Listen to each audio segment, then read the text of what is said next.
Hello everyone, welcome back to my YouTube channel. तो आज जो आपका टॉपिक है वह है पर्यायवाची शब्द। तो आइए देखते हैं। आओ जाने कि पर्यायवाची शब्द क्या होते हैं।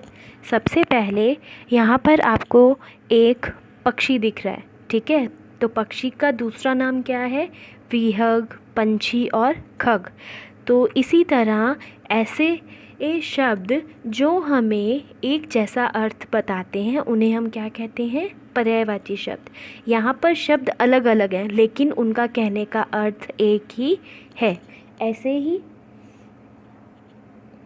पक्षी आसमान में उड़ रहे हैं और पंछी आसमान में उड़ रहे हैं।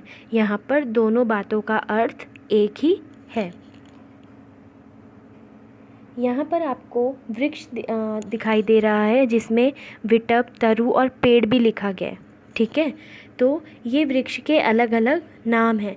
अगर हम लिखें पेड़ से पत्ते गिर रहे हैं या वृक्ष से पत्ते गिर रहे हैं तो दोनों का अर्थ समान ही है।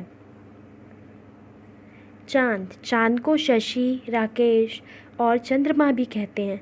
इसी तरीके से आसमान में चांद चमक रहा है या आसमान में चंद्रमा चमक रहा है, दोनों बातों में समान अर्थ प्रकट हो रहा है। पहाड़ के दूसरे नाम हैं नग, पर्वत, गिरी आदि। पहाड़ बहुत ऊंचा है और पर्वत बहुत ऊंचा है, ठीक है। दोनों बातों में समान अर्थ दिख रहा है। फूल को पुष्प, सुमन और कुसुम भी कहा जाता है। जैसे फूल खिला है और पुष्प खिला है।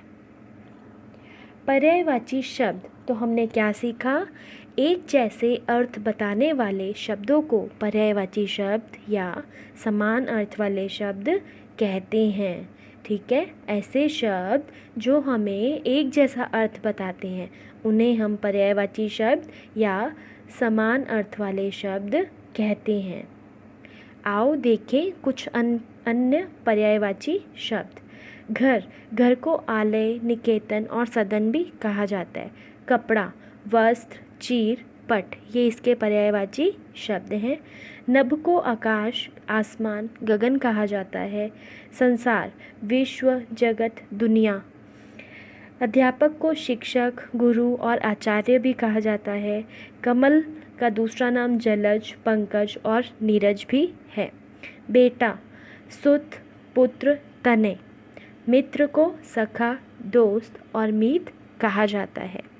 इसी तरह कुछ और पर्यायवाची शब्द आपको यहाँ पर दिए गए हैं जिनके बारे में आप जान सकते हैं। धन्यवाद।